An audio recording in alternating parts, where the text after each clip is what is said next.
Tasani, and I am joined by the one and only the Miss Lakeisha Hines is in the building. Good morning, good morning, good morning.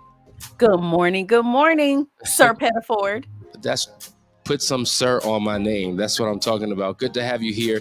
Listen, guys, it's another great day. We're talking about something that from time to time, we have to have conversations about because it's one of the things that I think people struggle with the most, and that is triggers. Like, I'm still struggling with these triggers. It's been 3 months, it's been 6 months, it's been 9 months, it's been a year, it's been 2 years. Why am I still struggling the way that I'm struggling? So we're going to have that conversation today. But listen, before we get started, I want to make sure that you take a moment to like, share, and subscribe. Let the world know that we are on live so that other people can get this goodness that you're getting every single morning. Last Chance Weekend's coming up in March. Make sure you register for that. It'll be March 10th through the 12th. It's going to be incredible. Also, Foundations, if you haven't signed up yet, give it a try. It's a $1 trial for 15 days, and then you could decide from that point whether you want to engage. And listen, since I got you here, I might as well brag on you a little bit. There was a testimonial that came in. I have to say how blessed my wife and I were to have had Lakeisha as our practitioner. Lakeisha was amazing and very down to earth. Her wisdom, her patience, her knowledge and understanding was the key to guiding us on our journey in restoring our 30 years of marriage. My wife and I are forever grateful to Lakeisha in Couples Academy and recommend it to any couple looking to save their marriage, and that is from DC in New York. Phenomenal job, Lakeisha. It's always good to hear testimonials of people who have, it's not about you, but it's about what you've done for them. And you can see their transformation through how God has used you as a vessel. Can I just say, he was so hard. Like, he was so tough. This dude, like, has a street background. Like, he was just so hard and resistant and, like, pushing back against me. And to see on the other side of that, of him being softer with his wife and really like giving her that romance that she's been asking for, and them just having this newfound, rekindled, refreshed relationship. Like, I'm like all emotional right now. Like, I'm trying to control myself. But anyway, they do the work. You know, we're there. I always say we're the driver, Sasani, but they're the GPS, right? They're telling us where they're gonna go in that first session when we set goals. What is it that you want? That's the first question. So when you tell me that this is what you want, I'm like, all right, let's get it. Those are your words, Sasani. Let's get it. Let's go. Let's get it done. Buckle up, because it's going to be a bumpy ride. That's right. That's right. And if you're committed to the process, you will get to the final destination. But I think what you said is critically important. Like, you've got to know where you want to go before you take the ride. You don't just get in a car and just start driving, because you never know where you're going to wind up. And I think that's what's happening. A lot of times people don't have clarity on what it is that they actually want. They know more about what they don't want than what they do want. Yes. That's for sure. A lot of times that is the response. You know, when I ask, what do you want? It's, oh, I don't know. I don't know. I don't want to feel this hurt and pain anymore. And perfect timing for our topic today. I don't want to be triggered anymore. Right. So what do I need to do to stop the hemorrhaging? That's what they want to know. So let's talk about this this topic of triggers. I mean, we've definitely talked about this, but it's one of those things you got to continue to talk about. Trigger. Let's clarify what the trigger is, because I think most people have formed their own definition, have their own interpretation, and are missing it. The trigger isn't the smell, the date, the restaurant, the exit on the highway, the commercial. The trigger isn't anything that you can point to, right? The trigger is the emotional reaction to those things. So when people say, I'm triggered, right, right, you are triggered by the external stimulus, situation, circumstance, whatever it is. And so if we don't understand that we own and we carry and we create the trigger, then we will miss it. because we will have this false belief that we'll have these triggers for the rest of our lives. Well, here's the fact of the matter. 95, that exit 12, that's the road that leads to such and such's house. Mm-hmm. Exit 12 will always be there. Right. When I die, exit 12 will be there. My Yes. children's children will always pass by exit 12. There's nothing I can do to change that. That song, it will exist in perpetuity for eternity.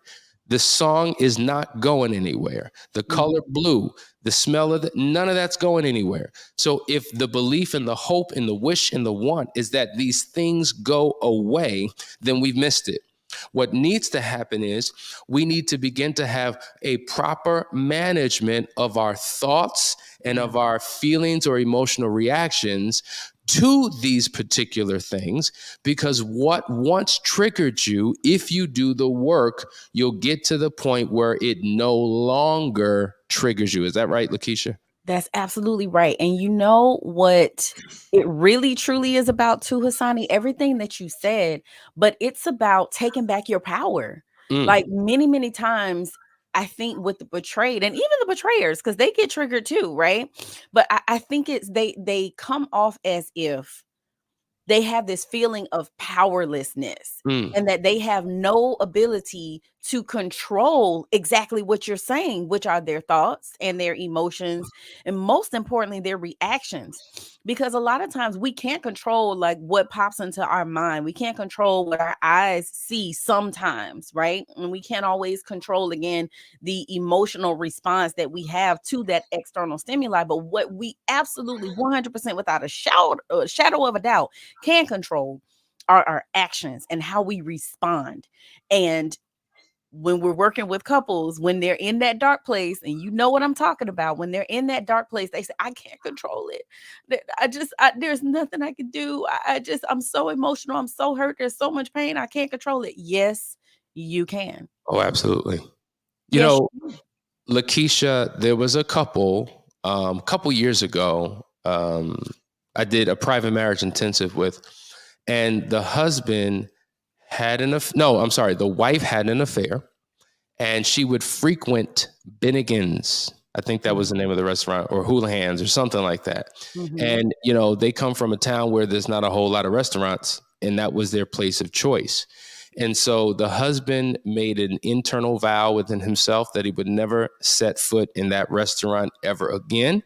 And every time he drove down the street, he was triggered by the restaurant. In fact, he'd rather get off the highway and exit ahead of time and avoid the road that passed by the restaurant so that he wouldn't be triggered. And so really the restaurant had so much power over him, so much control over him. And so he was trying to figure out, what do I need to do to overcome this thing? I said, well, listen, tomorrow I want you to get off on the exit where the restaurant is, and I want you to drive past the restaurant. What do you mean, Asani? I can't do. I said, no. That's what I want you to do. So he does it, right? And I said, well, how did that make you feel? Oh my God, he almost crashed. He was triggered. He was emotional. I said, all right, tomorrow I want you to do it again, but this time, wherever the restaurant is, if it's on the left side of the road, I want you to pull over on the right side of the road and just sit there for 30 seconds. And I need you to sit in it. I need you to sit in the feeling, in the thought, in the emotion. And then I want you to get back on the road and then keep going.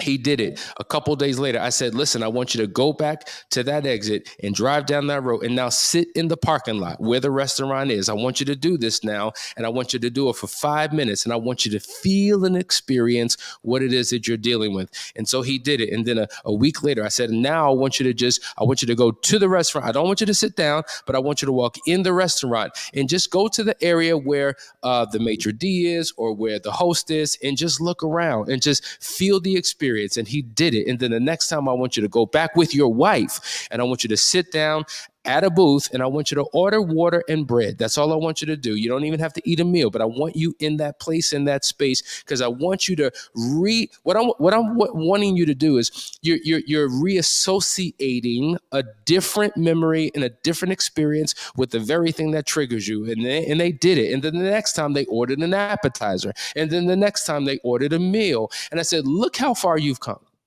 At one point, you couldn't even get off the exit and pass by the restaurant. And now you're eating apps and drinks and smiling and laughing and having a date night with your spouse in the very restaurant. So the point is, you can't avoid, you have to hit it head on. If you're going to overcome that thing, listen, you got to confront it. You've got to deal with it. You've got to go through a process, because when you live life by avoidance, you're giving, to your point, something or someone else power over you, and you remain a slave. And the fact of the matter is, many of you are slaves to situations and circumstances, slaves to people, slaves to inanimate objects, because you've voluntarily given up your power, and it's time to take it back. Absolutely. And Hassani, okay, who's got the psychology degree over here? Me or you? You over here exposing the people to some exposure therapy. That's what it is. That's what you're talking about. It's exposure therapy. And you do it in increments, right? Just like you said, like that's perfection, is that you take baby steps. Sometimes it's infant steps, sometimes it's fetus steps, but you take these small steps of exposing yourself to the very thing that is causing you the anxiety or causing you the fear or causing you to be triggered.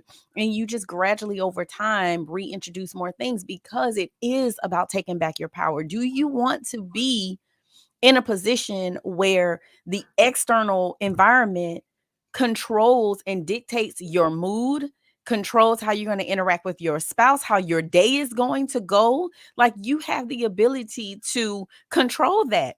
And so that's why, again, it's important for you to reach out and get help, because this is not a process that you can do by yourself. What Hassani, you took that client through is something that we all, I think, take our clients through when they're talking about these triggers. And it's important for you to be able to overcome them. There is action that is required behind the faith. Faith without works is dead, right? So we got to have faith that we can overcome, but then we have to apply something. We have to do something to be able to make sure that we actually are overcoming these triggers.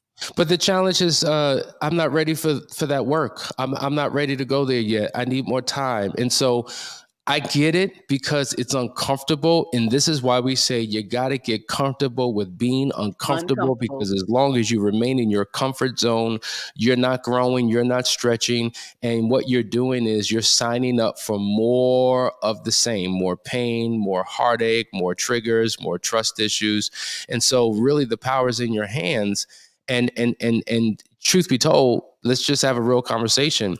The expectation of the betrayed spouse is that the former unfaithful spouse has to do all the work. When Yes. he gets himself together, when she figures herself out, then I'll feel, then I'll be. And that is a lie from the pit of hell. Yes, They it have their role to play, but it does not exonerate you from doing the work that you have to do. Well, part of that is how we end up in these predicaments in the first place, right? Is that we are in this vicious cycle of, when you do, I'll do. And one of the things that we talked about many, many times with couples as it pertains to love and respect, that men require respect as much as women require love. And what do? We get in these marriages and we say, well, when he loves me the way I want to be loved, then I'll respect him. Well, when she respects me, then I'll love her the way I want to be loved. But it doesn't work that way. Just like with your recovery process, you cannot be looking to the left or the right and trying to evaluate and assess what your partner's doing, because it's not about them. It's about you and you getting out of your brokenness. So what happens, Hassani, when you have the one spouse who's doing the work, doing what they need to do, right? And the other one's not? That one spouse gets healed. They're restored. I mean, they are in a good place. They're healthy. And then they look over trying to get you to, hey, now let's move forward together, but you're still way down there and stuck in the pit because you haven't been doing the work. So now you're the one that's holding up the progress. So I don't want to be that one that's holding us back or preventing us from being able to walk into the fullness of whatever God God has for my relationship. So that means I have to be doing my individual work while my spouse is doing his individual work. And truth moment, my husband literally said, I'm getting healthy. I can no longer focus on you, wait for you to make up your mind that you want to get healthy too. So I'm Mm, gonna go over here and I'm gonna do what I need to do to get healthy, mm, and I will pray for you. mm, I'm still here. I got you. I'm not leaving you, but I have to focus on me getting well. Otherwise, I am going to die and I want to live. So you have to make a decision that you don't want to die and that you want to live. And you have to do the work that you need to do. But I got to go over here and I got to take care of me and make sure that I am the best version of myself that I can possibly be. And when that happened, that did motivate me to get up off my behind, stop making excuses, stop mm. waiting on him, looking at him, trying to see what he's doing, and focus on myself. When he first said it, though, because I want to go Oh, I somewhere with wanted to this. cut him. I wanted to scratch his eyes out, Hassani. You know, the pop off spirit, she popped up. Like I wanted to go in. But the God in me was like, Mm, you tripping. That's the truth. You're tripping. You need to receive what he's saying because he's about my business. mm. My husband went about doing his father's business. So if you want to get mad with somebody, if I want to get mad with somebody, it's like I got to get mad with God because he's doing what God was instructing him and leading him and guiding him to do. And Lakeisha, this is why accountability is so critically important because oftentimes the betrayed spouse, I don't want to hear nothing from you because we wouldn't be here if it wasn't for you. Don't come talking to me about no God. Don't come talking Yes. to me about reading no Bible. Don't come talking to me about doing the work because now the work you want me to do serves you. So you want me to do the work so that you don't continue to catch the hell. So I don't trust your motive. I don't trust your intent. I just don't trust you. And so, no, the more you tell me to do it, the less I want to do it. And now I'm going to remain stuck in my space. And so this is why sometimes hearing the same message through another vessel, through another voice, really does it, right? So there's got to be accountability. There's got to Yes. be a community. We say this all the time. It takes a village to raise a child, but it takes a community to Mhm. help us as adults get Mhm. unstuck, to get us out of the space that we are in. And that's why a moving forward program or Foundry on Unearth, where you have other people who are going through the same experiences, can be support systems and encouragement to one another to get through this very difficult time. Listen, I want to bring up a situation. Um, there's a couple that there was an affair, okay, Mhm. and when the affair took place, the wife was pregnant, okay, and so now pregnancy of the first child is Mhm. connected to the spouse's affair. Mhm. Well, here they are. Fast forward, she's pregnant again. Now he is on the straight and narrow, operating in integrity, doing the things he's supposed to do.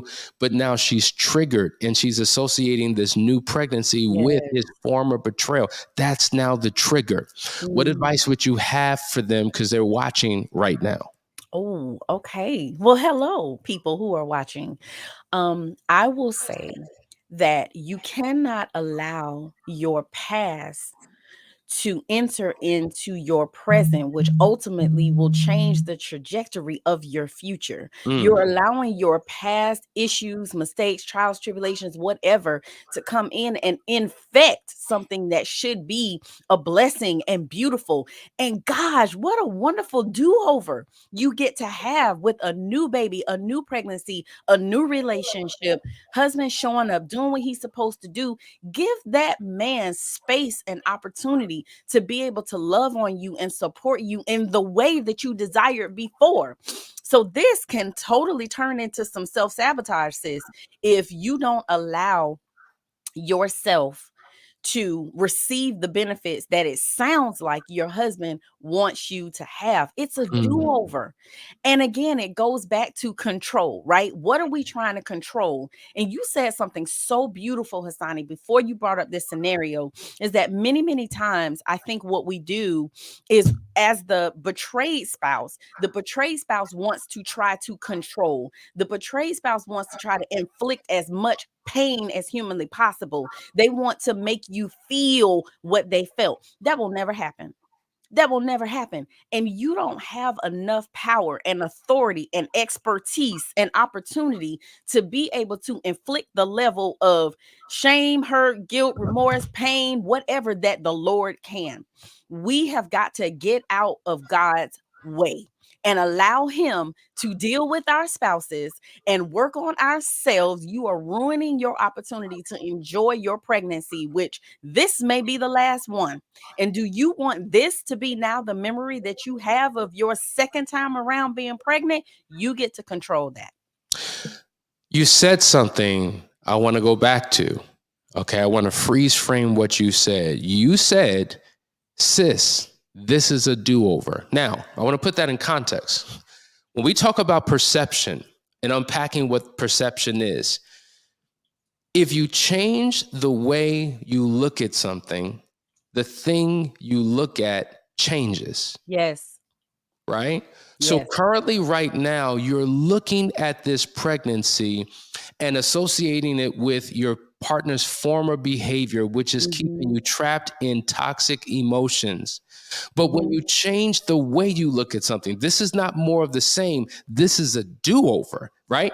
Same situation. I'm pregnant with our child that we have together. I'm going to change the way I look at this. This is a do-over. This is an opportunity to do things right. This is an opportunity to create new memories. This is an opportunity where we are now coming together. He's not showing up the way he was. He's not distant. He's not a clandestine. He's not doing his own thing.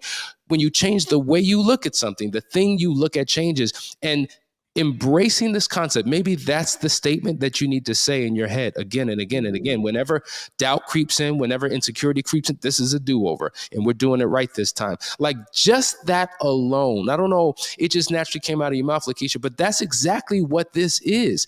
And so when we a lot of times look at our past and we're triggered, and here we go again, we say to ourselves, well, here's the pattern. But you have to understand that the pattern, when you really understand pattern recognition, there's got to be 3 incidences that happen in a row that create a pattern. Because the second time it comes around, that's not a pattern yet. You're in the midst of possibly creating the pattern if it happens again. So we can't look at this as more of the same. We can't look at this and associate the same pain to this situation because you're in a different season of your relationship. You're in a different emotional space. You have a different foundation. You've gone through counseling. You're in a different place. And so you've got to detach yourself from those. A lot of times we're trapped in bad memories that consume us. And now we look at life, our present day life, through the lens of these dark moments that have happened in our past. Yeah. And sometimes the behavior is the same, but the motive and the intent is different. So think about the person who used to take their cell phone in the bathroom to sneak in and text and talk to their affair partner. But now they're on the straight and narrow and they just take their phone in the bathroom because they're reading articles or they're looking at World Star or they're listening to music or whatever the case may be, right? They're taking the phone in there for a different. So the motive and the intent is different, even though the behavior is the same. So sometimes we have to get to the root of what the motive is and what the intent is so that we are able to shift our perspective and look at it from, through a different lens. Lakeisha, what's World Star? Okay, so those of you who don't know, Hassani always assumes that I know everything that's ghetto fabulous. I will say this is some hood online, some hood online craziness. Don't do it, people. Do not watch World Star. We do not endorse. Look, I have on my Couples Academy t-shirt today. We do not endorse World Star. Do not watch that. It's a bunch of clips and videos of just nonsense, Hassani.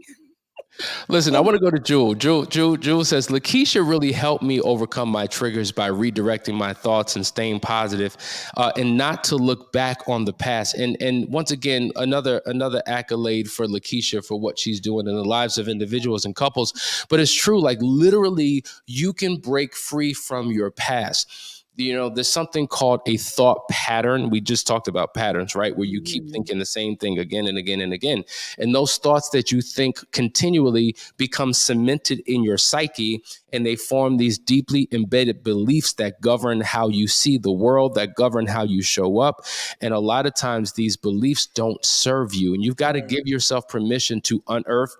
You got to give yourself permission to divorce yourself from these beliefs because they're not true. Like Yeah. fact and feeling, they're two different things, right? Mhm. Fiction and reality, two different things. And a lot of times we conjure up these thoughts in our minds and we have these imaginations that create all types of realities that are not true to life. And so this is why that individual work is so critically important. And you don't have to do this on your own. But real talk, it's a daily work. It's a daily work. I find this interesting, and I don't care what side of the offense that you may be on, you always underestimate your spouse's is it underestimate or over? Yeah, you underestimate your spouse's ability to change. Like Yes. change, it takes time. It's not easy, right? But what you don't do the work, but you want to put all this work and just expect your spouse to just show up and change and transform. But look at you. Look at the struggle that you're having. Like if you can't figure it out, why would you expect them to just easily be able to shift lanes and to change course and to show up the right way? It's a Facts. daily work that you both have to engage in, and when you do it, healing begins to take place. Facts, Asani. I need to put what Jay is mine said. Is there a such thing as forgiving too soon? I want to get past this. I honestly do. I don't bring up the infidelity to inflict pain on him, but rather to show him how hurt I am. I worried that not leaving the marriage shows him that I'll accept it again. Oh my gosh. Everybody can identify with this. Everybody can relate to that. And it resonates with what they're saying, Jay is mine. And so, is there a such thing as forgiving too soon? Yes, there is. However, I will say this: forgiveness is not saying that I've forgotten. It's not saying that what you did is okay. It's not saying that I'm totally healed. What it's saying is I am making a conscious decision that I am no longer going to allow this transgression to control me, my life, our marriage, our relationship. And I want to release it so that I can be in right standing with God. That's what the forgiveness is. And you are doing exactly what I'm talking about, sis. When you say, I want to inflict pain on him and I want to show him how hurt I am, that's the control. That's the negative control that you are trying to occupy. As a matter of fact, you're not trying, you are occupying the space that is reserved for God. That is God's assignment to show him, reveal to him, help him to feel, help him to see, help him to understand. That's not for you to do. That's for God. And so you got to move out of the way and let God do what only God can do. Facts. I love the question and I love the answer. But yes, you can forgive too soon because you're forgiving out of order, meaning there are specific steps to this journey of recovery. And many people watch the show and think it's good enough. They'll read an article, they'll read a book and think it's good enough. And we're just gonna, hey, came across this great article or this great episode, let's do that. And don't realize that there are things that precede that. And Yes. that doesn't work as effectively as you would think because you didn't do the necessary pre-work to get to that point. Yes. So as they say, the journey of 1,000 miles begins with one step, but you got to take the first step before you get to the 10th step. And so a lot of times in our we were talking about this before. I think it was you and I, Lakeisha. People who it's called hysterical bonding. Yes. Like you stay in this relationship, you don't want to leave it, and so what do I need to do? I'll just forgive. Let's move on, right? And so it's the right thing to do, but you're doing it the wrong way. You're doing it in the wrong season. You're doing it for the wrong reasons and motives, and so it's not as effective. And so at the end of the day, many of us engage in what we will call cheap forgiveness. Yes. Like there's different types of forgiveness, folks. It's cheap forgiveness, but yet and still the pain, the hatred, the contempt, the vitriol, the venom we continue to spew, the bad behavior, I'm going to punish you. Like all those things are still attached to our so-called forgiveness. It's because we haven't truly comprehensively understood and walked through the journey of forgiveness. I say journey because it's more than just a decision, something that you did on January 2nd, 2000 and such, but it's a journey. It's a posture. It's a disposition. It's an attitude. It's a heart thing. And when you understand that, that's when the change begins to come. Now, just like think about math. When you were in first grade, you learned a certain level of math. By the time you became a 12th grader, you had a higher level of math, right? So there were Mhm. levels to this thing.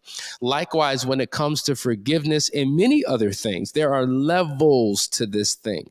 And you Yeah. may have taken the initial step into the journey, but may not know what those other steps look like. And that's why working with somebody who can navigate you through that process can get you to a place where it is genuine, authentic, and it's evident in how you show up, how you two interact, and what your marriage ultimately looks like. One more thing. So the motive and intent, right, is what I was talking about. So when you're considering forgiving someone who has betrayed you or forgiving someone for anything, right? The question is, are you forgiving out of fear or are you forgiving out of faith? Mm, Because if wow. you are forgiving out of fear, that is not the right foundation. That is not the right motivation. That leads to that hysterical bonding that you're talking about. But if you're forgiving out of faith, then you are trusting again that that person can change. You're believing there's hope there, and you're giving space. You're creating room for God to show up and do the transformation in that person and yourself that's necessary to be able to heal and move forward. There it is. Lakeisha says it's hard. And you're right, it is. There's nothing easy about this. There was nothing easy about the things that you accomplish in your life, whether Mhm. it be your career or a financial goal or a fitness goal or healing in particular areas. Like none of this is easy. And I don't think that should be the expectation, because if it is, we will throw in the towel, call it quits, give up, because it's not supposed to take all of this. Well, it's going to take all of this and a whole lot And more. more. You know what I'm saying? Yes. And so it's you know where it's what's making it hard is this right here. When I tell you it is all mindset, Yes. you have to have a stronger mind, a tougher mind to get through this. Dr. King, I don't have the quote in front of me, but I love it. He talks about soft-minded men, and Mm. how soft-minded men are the reason why civilization has fallen to the degree that it's fallen to. A Wow. soft-minded man Wow. doesn't have the ability to make hard decisions, doesn't have the ability to stick through tough times, doesn't have the ability to overcome one's fear. And I mean, listen, you've got to be tough-minded, right? Mhm. And so we're talking about constantly tuning in, doing the work, reading the books, going to counseling sessions, and from one session to the next, it builds up a belief system in you. Many of us have strongholds or mental paradigms that are working against what we say that we want. And this is why we ask you, what is your willingness to learn? What is your willingness to change? What is your willingness to give up time, energy, money, effort, all of those things? We're talking about your teachability index. If you have a high teachability index, then the probability of your success is great. But if you have a low one, it will always seem hard for the rest of your days. The soft-minded man always fears change. He feels security in the status quo, and he has an almost morbid fear of the Hmm. new. For him, the greatest pain is the pain of a new idea. Boom. Like, is that not one of the most powerful?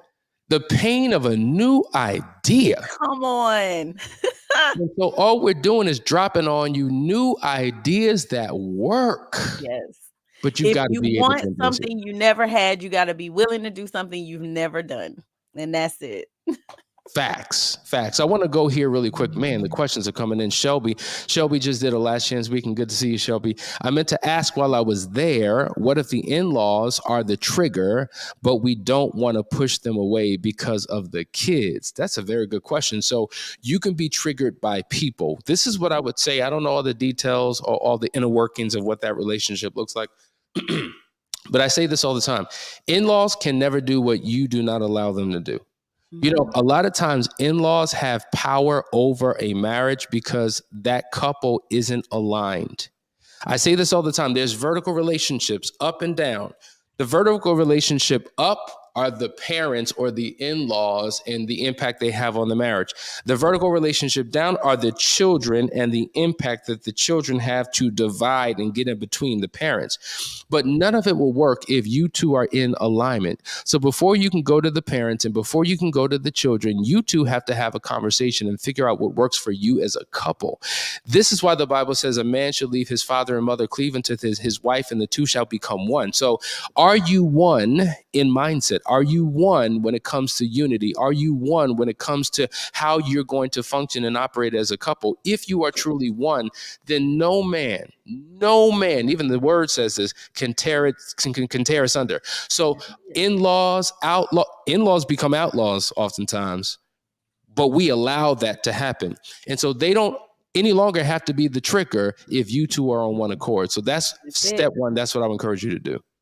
That's it. And the truth is, one of us, or some of us, our natural reaction based upon our Enneagram styles is to push away people who hurt us. And I think a lot of us do that, whether it's your Enneagram style or not. But sixes for sure, who are all about loyalty. If you prove yourself to be dishonest, untrustworthy, or whatever, we're done. Like, done with you. And so we can't be done with our family in that respect. So what you guys have to do is work through those issues. You have to address it. Like Asani said, you got to hit it head on. And the more you keep pushing people away, the more you find out that the network, the community, the support that you need, you will look up and there will be no one. And it takes a village to raise these children. So you want to make sure that you are not severing ties with people that maybe God has specifically assigned for your life to be able to help you through the different seasons and transitions that you're going to go through. So you got to work through it. It's conflict resolution. And like Hassani said, getting on one accord with your spouse so that there are no more triggers. I want to leave them with one last thing. I know, and I want you to weigh in and give them a last point. I know we're a few minutes over, but what I would say, this is a technique that we share with so many people. Obviously on the show, we can't guide you through it, but we give you the instruction. It's called a thought journal. And I need you to brain dump. And I need you to get all of those negative thoughts that you have about yourself, that you have about your spouse, that you have about your marriage out on paper. I need you to write down all of the triggers that you have and write it down on paper. I need you to get it all out. Because first of all, we need to properly assess what is it that we're dealing with. I'm not talking about those dominating thoughts that continue to consume your mind, that form this belief system that you've held on to. You've embodied it, right? Get them down on paper. And then I need you to read those thoughts and ask yourself, is this 100% true? Because these thoughts are forming the story that you're telling yourself. And the Bible says faith cometh by hearing and hearing. Repetition of hearing. So if you're having internal conversations with yourself and you keep hearing words of doubt, words of fear, words of he ain't gonna do right, words of he gonna do it again, words of she's just always gonna be who she is, like that becomes cemented in your psyche and you begin to accept it as fact. But the question is it 100% true? If it is 99% true, but not 100% true, that means there's a little bit of a lie and you've got to cancel it out. You got to cancel that thing out, and then you've got to rewrite a statement that counters the negative statement. So that when that negative statement comes, you thought shift and you redirect from the negative statement to the positive statement, and you start telling yourself that positive statement. And so just as these thoughts are consuming your mind regularly, you've got to use repetition to serve you. And you've got to feed your mind. You've got to brainwash yourself. You've got to indoctrinate your own psyche with what is true and what is factual. It was Hitler who said that a lie told 1,000 times is more powerful than the truth told once. And you have believed the lie, and that reinforces the trigger. So if you want to be anchored in truth, then you've got to feed yourself and consume it through your eyes, through your ears, out your mouth, constantly by rewriting the script and telling yourself what is true, not what is false. Lakeisha, what would you give them as a technique that can help them with their triggers? Yeah, my biggest thing is start off with your top 3 triggers, because I think sometimes we try to attack all the triggers at the same time. Like every single trigger we're going to work on. No, what are your top 3 that are recurring, that keep coming up no matter what? And, again, identify, like Asani said, it's not about the external stimuli. It really is about the emotions that are coming up. So being able to get in touch with the emotions that are attached to that, being able to talk through that with your partner, and then you got to categorize, is this something for me to do, for God to do, or for we to do? Because sometimes these triggers are specifically for you to deal with, you by yourself, independent of your spouse. Sometimes it is something that your spouse needs to weigh in on and they need to help you with or whatever. And sometimes it's for all 3 of you to do, you, your spouse, and Jesus, right? But you have to be able to put them in the categories in terms of what's just for you to handle. And it's all about reframing and reshaping. It's all about your state of mind, your mindset. And so, depending on what that trigger is, you may need to shift what that thought is. So, if the thought coming up, the trigger coming up is that I'm not sufficient, I'm not adequate, I'm not good enough, well, then I'm going to tell you to start saying affirmations every single day, telling yourself that I am good enough, that I am worthy, I am deserving of love. So, it's all about shifting your mindset. But I think I just really want to impart on you to not try to tackle them all at one time, to kind of narrow it down to your top 2 or 3 and get to the root of what's happening, figure out who needs to be involved, and then start addressing those triggers head on and work on shifting your mindset and feeding your mind, your soul, your spirit with positive things. Well, there it is, folks. Hopefully that was something that you can hold on to. I want you to rewatch this again and again and again, because there's so many nuggets that you've heard here today that will really make a difference. Listen, if you are working with somebody, bring these things into your session. If you're not, reach out to us. We would love to work with you. We just want to get you past the pain and get you into the pleasure so you can begin to tap into your purpose. You've been watching the Couples Academy show. Hope that you've enjoyed it. Lakeisha, you do, and we're grateful for you. Listen, guys, we'll see you tomorrow for another great episode as we continue on our journey to recovery. Take care.